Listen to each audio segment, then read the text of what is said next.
So let me tell you about the day everything I thought I knew about physics, common sense and basic survival instincts got thrown out the airlock.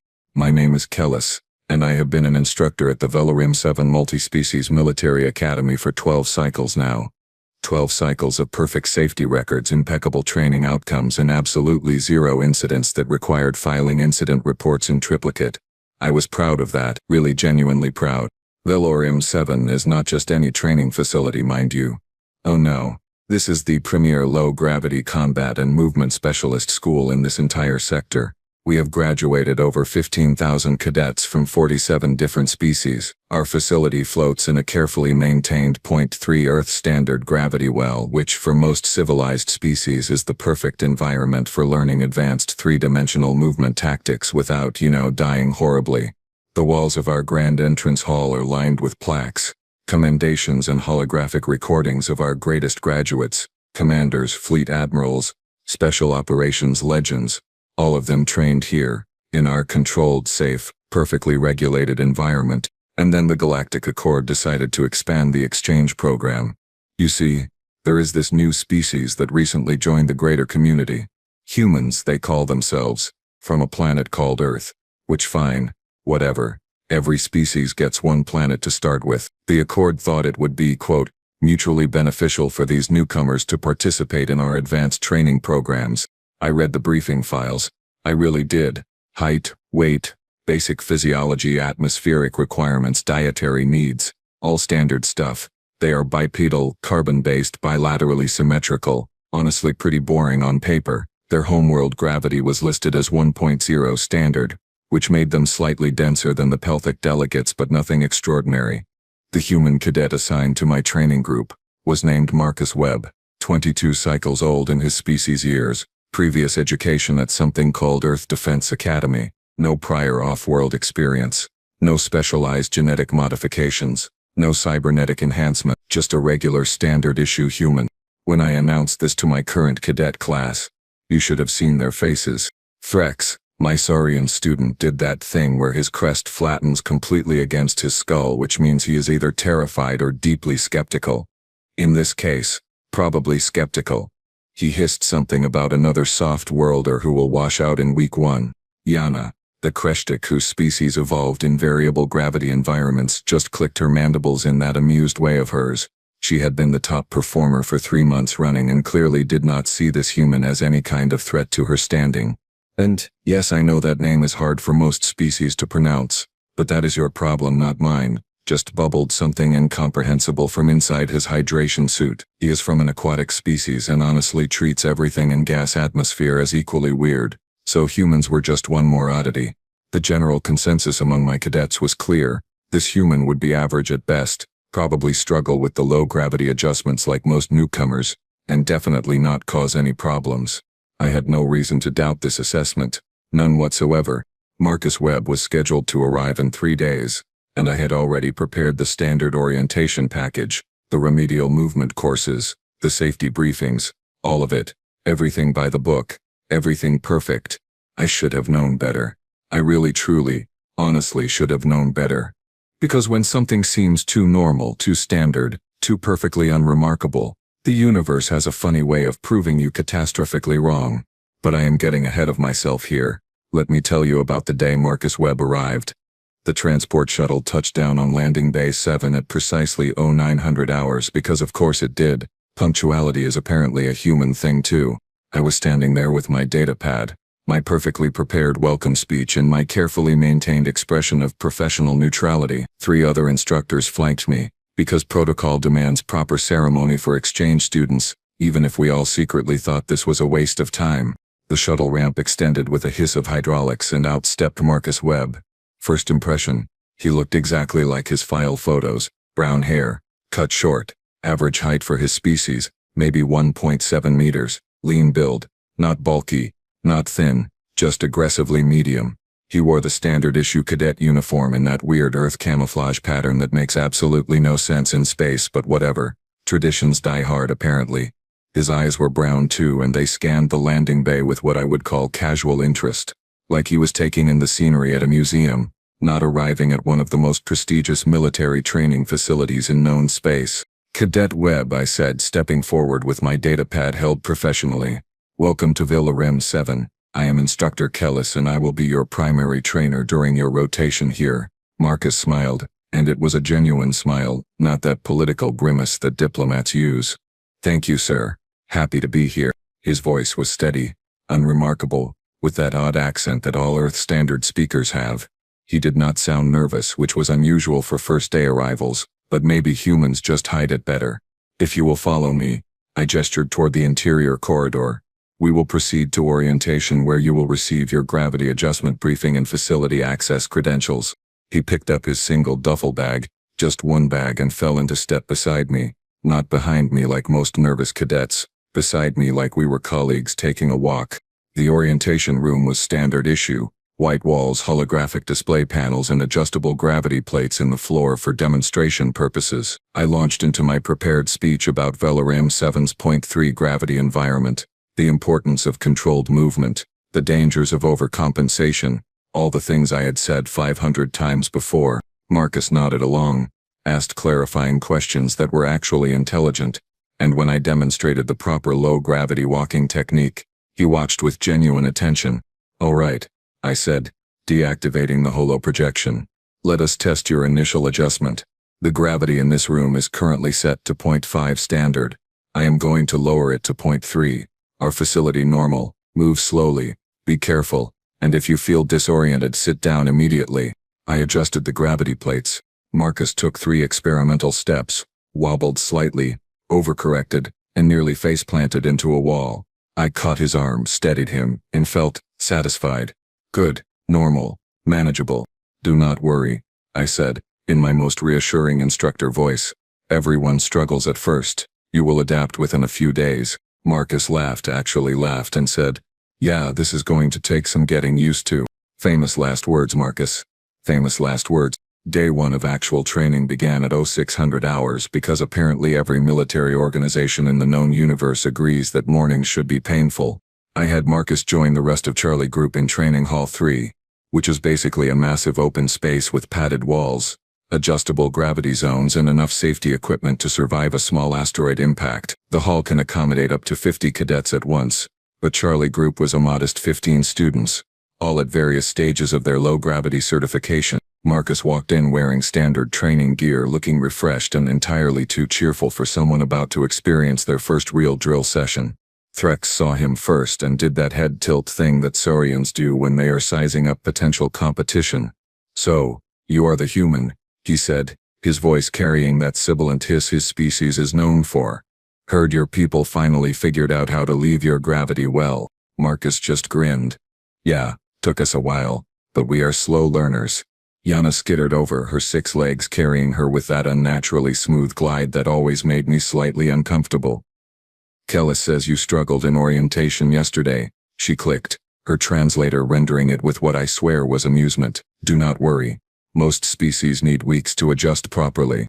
Appreciate the encouragement, Marcus said, and I could not tell if he was being sincere or sarcastic. Humans have this thing where their tone does not always match their words, very confusing. Just bubbled at him from across the room, which his translator unhelpfully rendered as greetings landwalker because finds everyone who does not live underwater equally ridiculous. I clapped my hands together, the sound echoing off the padded walls. All right, Charlie Group. Attention. Today we are running basic movement drills, lateral displacement, vertical orientation, and controlled momentum exercises. Standard safety protocols apply, which means if I see anyone attempting unauthorized maneuvers, you will be spending the rest of the day writing incident prevention essays. Groans echoed through the hall because apparently complaining about paperwork is also universal. We will start simple, I continued, gesturing to the marked lanes on the floor.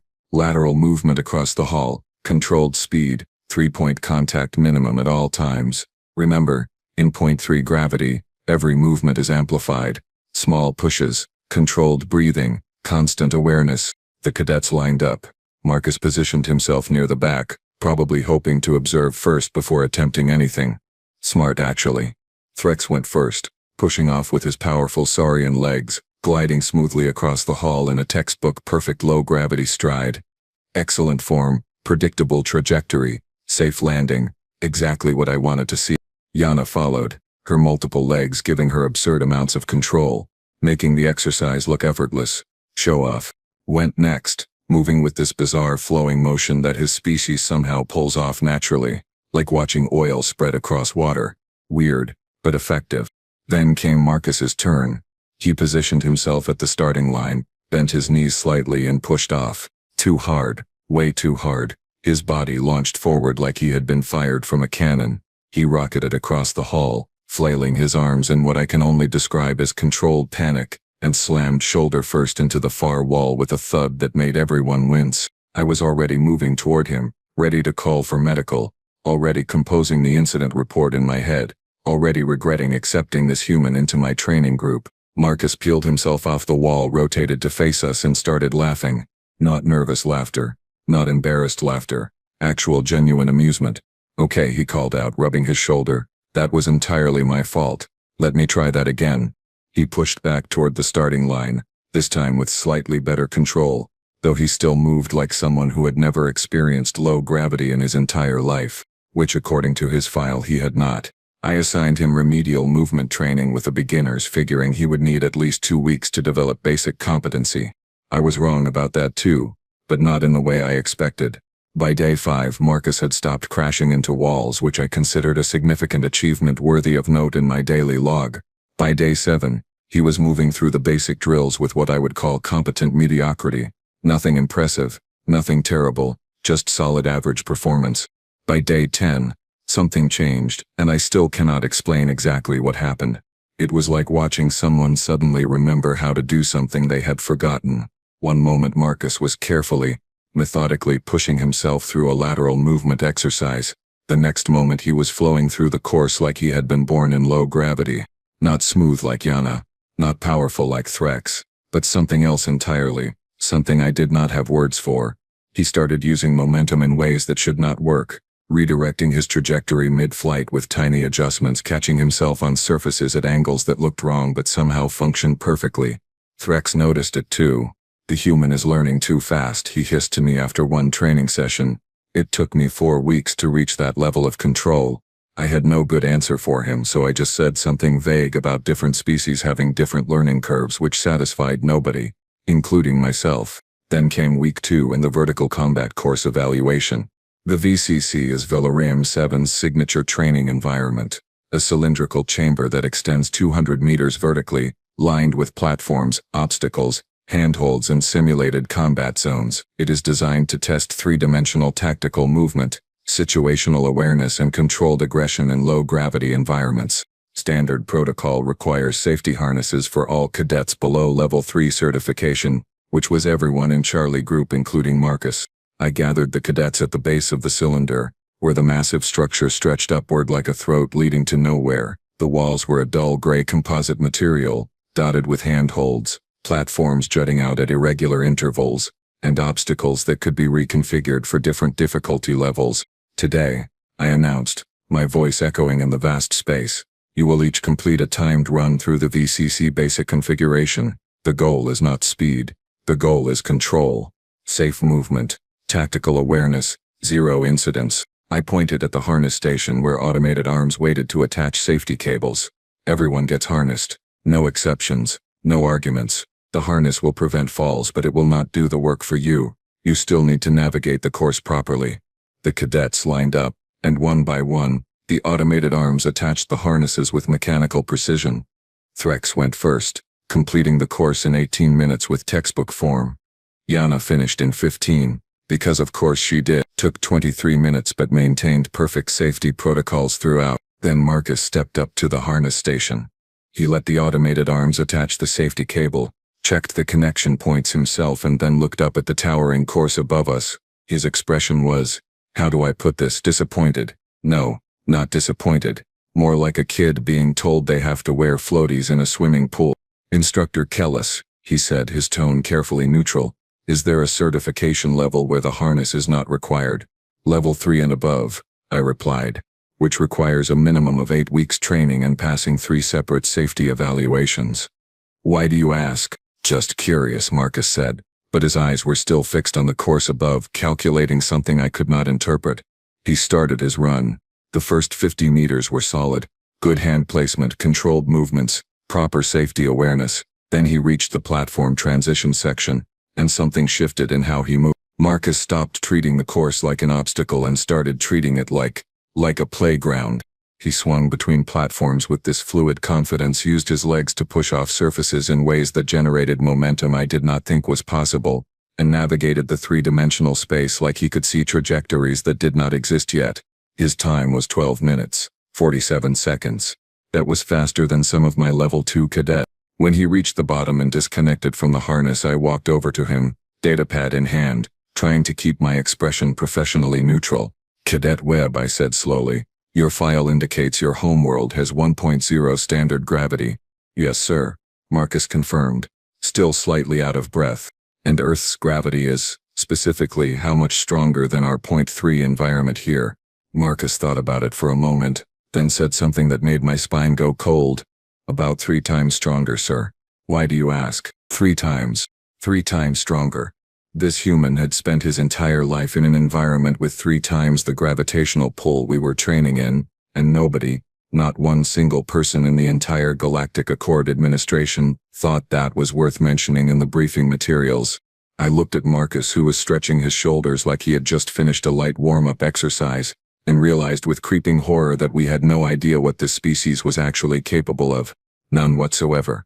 Week 2, Day 3, and I had started having very uncomfortable conversations with the facility safety coordinator about whether our equipment was rated for species with high-gravity world origins.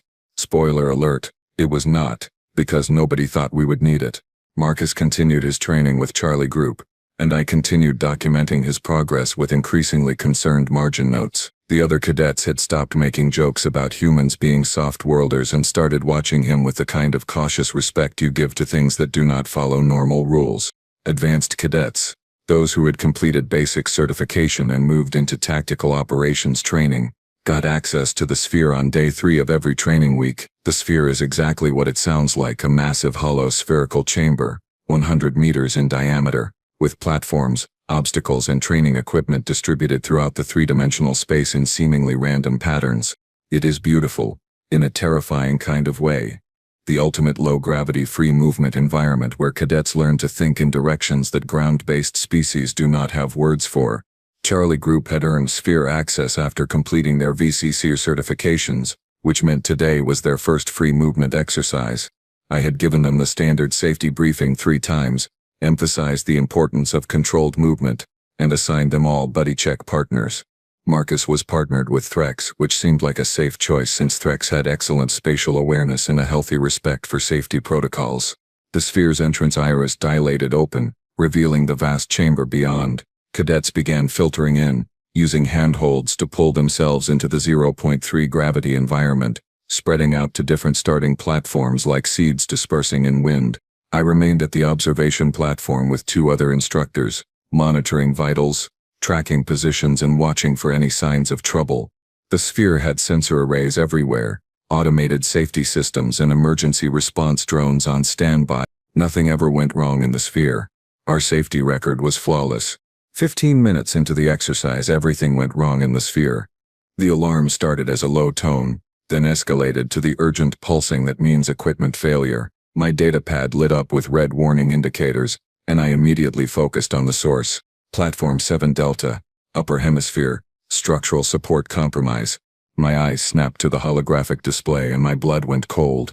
Yana was on Platform 7 Delta, 200 meters above the sphere floor, and the platform's primary support beam was failing. Stress fractures, metal fatigue, something had compromised the structural integrity, and the whole platform was tilting at an angle that would send her tumbling into open space. She was gripping the platform edge with 4 of her 6 legs, her body language screaming panic even across the distance. Emergency response protocol, I barked into my comm. Platform failure, 7 Delta, 1 cadet in danger. Deploy rescue team immediately. The response came back in that calm, professional tone that emergency coordinators use. Rescue team deploying. ETA 8 minutes, full safety gear required for high-altitude extraction. 8 minutes. I looked at the structural analysis on my datapad. The support beam had maybe 4 minutes before catastrophic failure, probably less. The other cadets had frozen in place, all of them staring up at the failing platform, all of them too far away to help, All of them properly trained enough to know that rushing in without equipment would just create more casualties. All of them except one. Marcus was on a platform roughly 60 meters below Yana, and he was staring upward with an expression I had never seen on his face before. Focused, calculating, but also something else. Something that looked almost like excitement. "Webb," I called through the comm system, my voice carrying through the entire sphere. "Maintain your position. Do not attempt unauthorized movement. Rescue team is en route." He looked toward the observation platform, made eye contact with me through the transparent aluminum barrier, and said something that made my heart stop. "Sir, I can reach her before the beam fails." "Negative," I said, putting every ounce of instructor authority into my voice. "You are not certified for high-altitude rescue. You do not have the proper equipment, and you will maintain your current position. That is an order." The support beam groaned, a sound that carried through the sphere like a dying animal, and Yana's mandibles were clicking in distress so fast they blurred together. Marcus looked at me, then looked at Yana, then looked at the distance between them. Then he reached down and started unlocking his gravity boots. "Cadet Webb," I said, my voice going from authoritative to genuinely terrified. "Do not do what I think you are about to do. That is not a suggestion, that is a direct order. Stop right now." He pulled off the first boot, then the second, and stood on the platform in just his standard training suit. "Sorry, sir," Marcus said, and his voice was calm, almost apologetic. "But 8 minutes is too long." And then he jumped. No, jumped is the wrong word. He launched himself upward like gravity was a polite suggestion he had decided to ignore. And my perfect safety record shattered into a million pieces as I watched a human cadet become something I did not have a classification for. I have seen a lot of things in my 12 cycles as an instructor at Valorem 7. I have seen cadets master impossible maneuvers.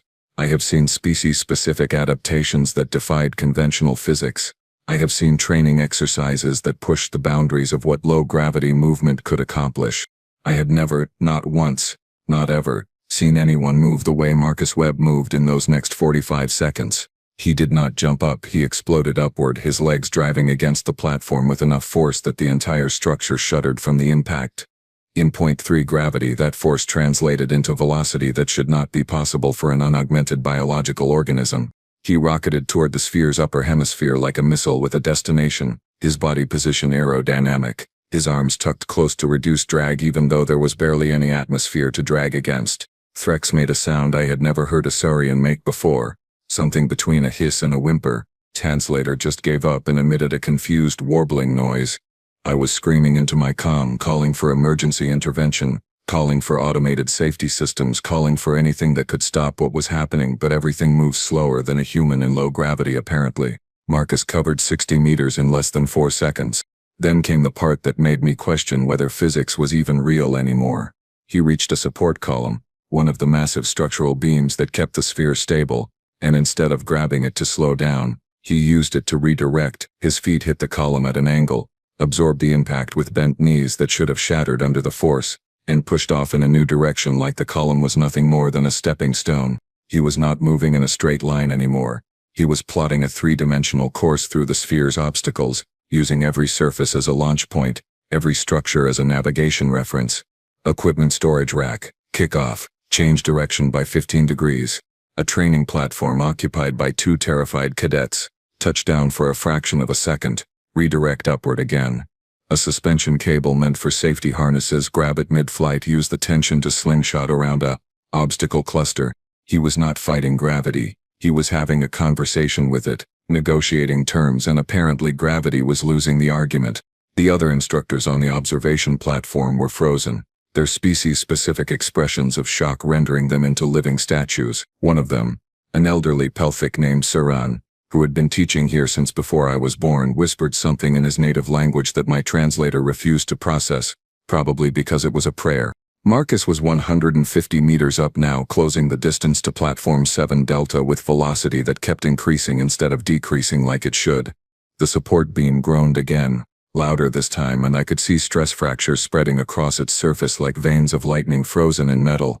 Yana saw him coming, her compound eyes tracking his approach, and her mandibles stopped clicking in panic and started clicking in confusion, because what was approaching her did not make sense in any framework she understood. 20 meters away, and Marcus grabbed an overhead handhold, used it to kill most of his upward momentum, rotated his body with core strength that should require cybernetic enhancement, and pushed off toward the failing platform at a controlled angle, 10 meters away, and the support beam gave its final warning, a metallic shriek that meant structural failure was seconds away.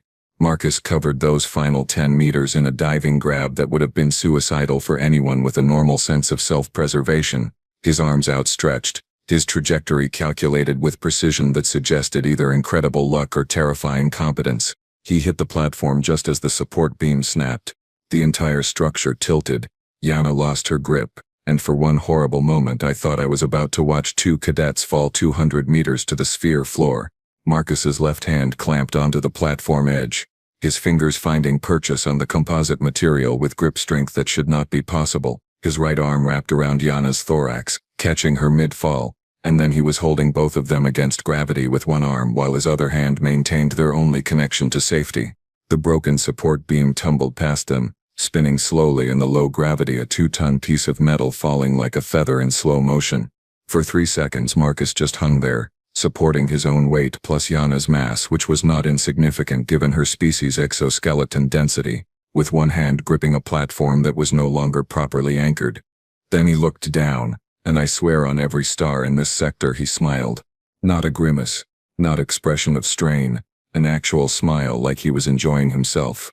He pulled them both up onto the tilted platform with one smooth motion, muscles working under his training suit in ways that suggested human physiology did not follow the same rules as everyone else's.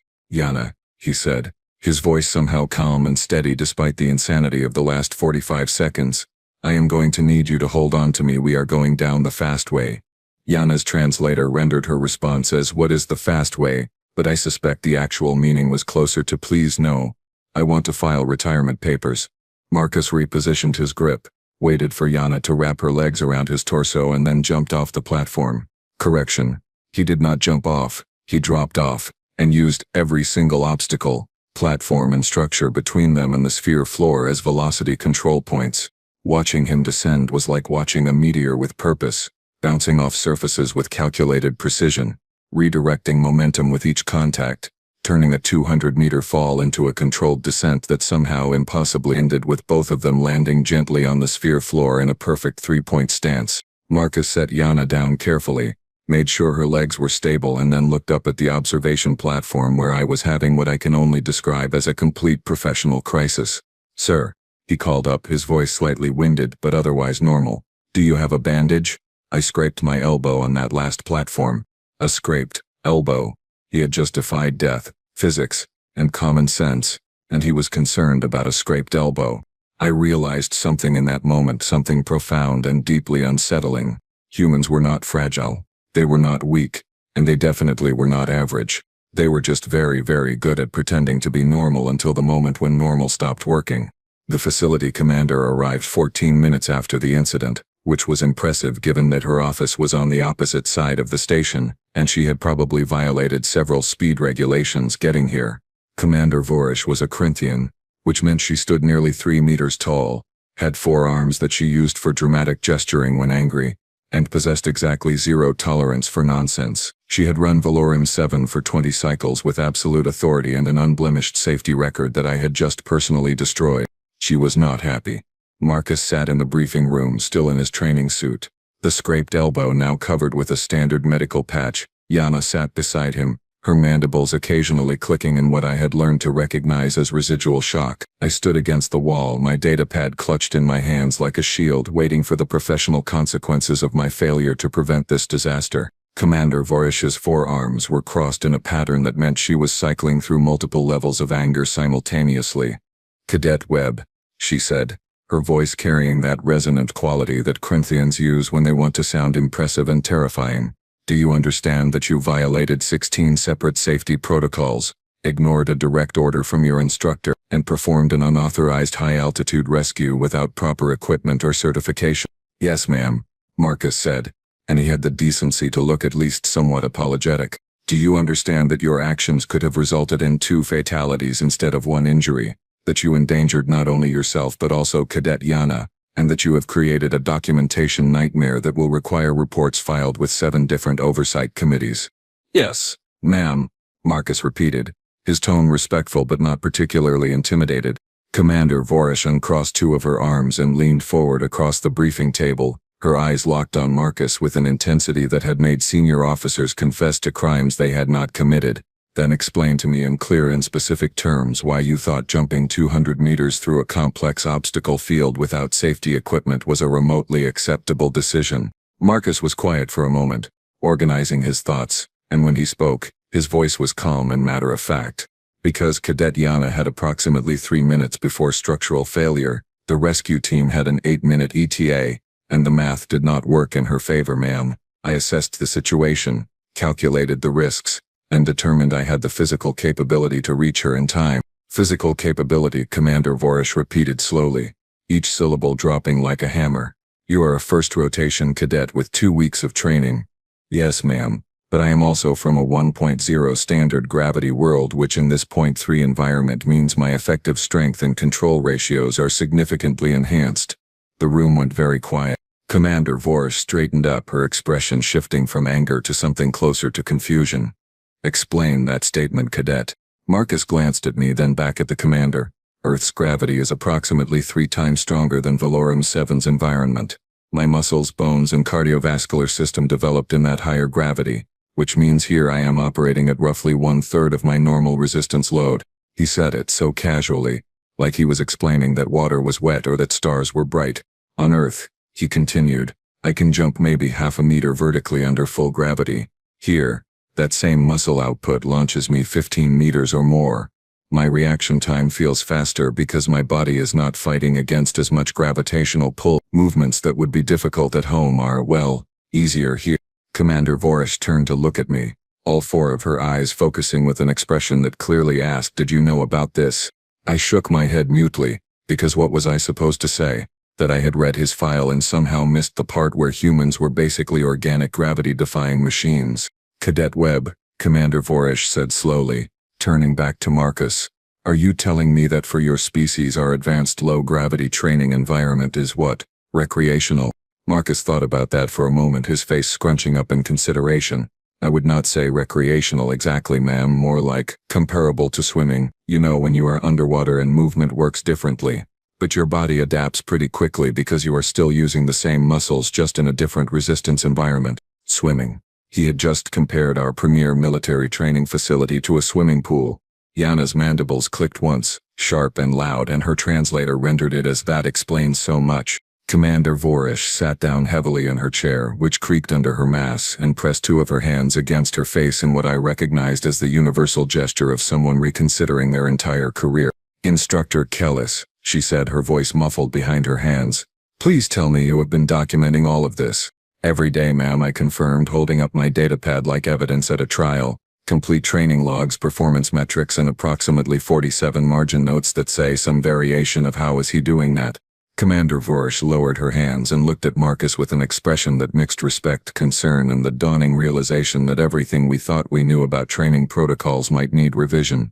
Cadet Webb, she said finally, you are simultaneously the best and worst thing to happen to this facility in 20 cycles. You saved a fellow cadet's life, which is commendable. You also violated enough regulations to keep me in paperwork for a month, which is considerably less commendable. Yes, ma'am, Marcus said. For what it is worth, I am sorry about the paperwork. Training resumed the following week with what Commander Vorish called updated safety considerations, which was official speak for we have no idea how to handle humans, but we are going to try anyway. Marcus received a formal reprimand for violating safety protocols, which went into his permanent file right next to a commendation for exceptional courage under pressure, which I am pretty sure gave the administrative staff a migraine trying to process. More importantly, he received a new set of training parameters specifically designed for high-gravity world species, which was hilarious because he was the only cadet from a high-gravity world, so really they were just Marcus Webb rules wearing a fancy bureaucratic disguise. The other cadets treated him differently after the incident. Not with fear exactly, more like the cautious respect you give to natural disasters that happen to be friendly. Threx stopped making comments about soft-worlders entirely and started asking Marcus for movement technique advice. Yana followed him around like he was some kind of protective talisman against danger, which Marcus found embarrassing and everyone else found extremely reasonable. just bubbled something that translated as "landwalkers are insane," and went back to his aquatic meditation exercises, because honestly nothing surprised him anymore. The facility had to redesign course difficulty limits, adding what they called advanced high-gravity adaptations, which basically meant making everything 3 times harder so Marcus would stop completing exercises in half the expected time. The engineering team was not thrilled about the extra work, but they admitted it was technically interesting to design obstacles that challenged someone who treated normal gravity like a minor inconvenience. Word spread through the multi-species military academy networks faster than light-speed communications. Other facilities started asking questions, requesting data, wondering if they needed to prepare for more human cadets. The bureaucratic nightmare expanded exponentially, and somewhere in administrative office I imagine someone was crying into their filing systems. I became something of an accidental expert on human training requirements, which led to me giving 3 presentations to facility commanders across the sector, all of which boiled down to they are stronger than they look, faster than they should be, and completely unaware that they are terrifying. That last part was the strangest thing to explain. Marcus genuinely did not understand why everyone treated his rescue of Yana like it was exceptional. To him it was just basic risk assessment and physical capability matching. On Earth, apparently this kind of thing happened regularly in their emergency services, their sports, their casual recreational activities. They had competitions where humans jumped over obstacles, climbed vertical surfaces and threw themselves through the air for fun. For fun. Their children played games that involved launching themselves off elevated surfaces and catching each other mid-fall. Their standard military training included carrying heavy loads across long distances in full gravity, which meant their soldiers were essentially strength training in conditions that would cripple most other species. I had spent 12 cycles thinking I understood physical limitations, training protocols, and safety requirements. And then one human cadet showed up and revealed that all my assumptions were based on species that evolved in reasonable gravity wells. Marcus completed his rotation at Velarim 7 with top marks in every category. Not because we made it easy for him, but because we literally could not make it hard enough without creating courses that would be lethal to every other species. On his last day he shook my hand with that human custom of gripping palms, and his grip was gentle, controlled, carefully modulated so as not to cause damage. "Thank you, Instructor Kellis," he said, genuine warmth in his voice. "I learned a lot here, really appreciate the experience." "You are welcome, Cadet Webb," I replied, and meant it despite everything. "Though I think we learned more from you than you did from us." He laughed at that, shouldered his single duffel bag, and headed toward the departure shuttle. I watched him go, updated his final training report, and then noticed a message in my inbox from the Academy administration. Subject line read, "Incoming exchange student, human designation Jessica Webb." The message noted that Jessica was Marcus's younger sister, that she had applied for advanced tactical training, and that her file indicated she was considerably more athletic than her brother. I stared at that message for a long time. Then I forwarded it to Commander Vorish with a single line attached, "We are going to need bigger safety margins." Her response came back in under a minute, just 2 words, "Much bigger." Somewhere in the facility I heard the engineering team already starting to redesign the training courses, their resigned sighs echoing through the ventilation systems, and I realized with absolute certainty that humans were not just another species joining the galactic community. They were an entire recalibration of what we thought possible, wrapped in friendly smiles and casual attitudes, completely unaware that they made the rest of us feel like we had been training in easy mode our entire lives. Marcus Webb had been an introduction, a preview, a gentle warning that the universe was bigger and stranger than our careful regulations had accounted for, and his little sister, who was apparently more athletic, was arriving in 6 weeks. I pulled up my retirement fund calculator, stared at it for a moment, then closed it and opened the training schedule instead. Because honestly, how much stranger could it get? Somewhere in the universe, I imagine reality itself laughed at that question, because apparently I still had not learned the most important lesson. Never ever ask how much stranger things can get when humans are involved. They will always find a way to show you.